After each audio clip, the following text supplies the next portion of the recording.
Hello guys, in today's video I'm gonna show you how to fix this problem on Roblox. First,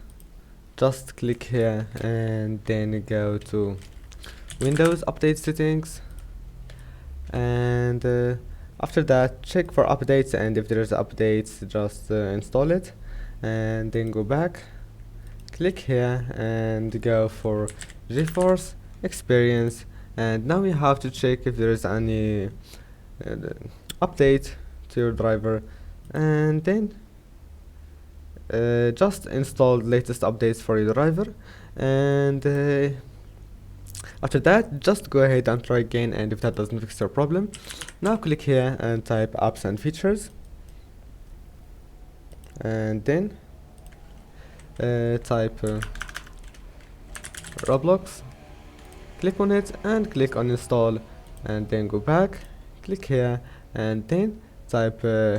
command prompt. Now once you're here, type cd appdata /local, click enter, and then type now just copy this command,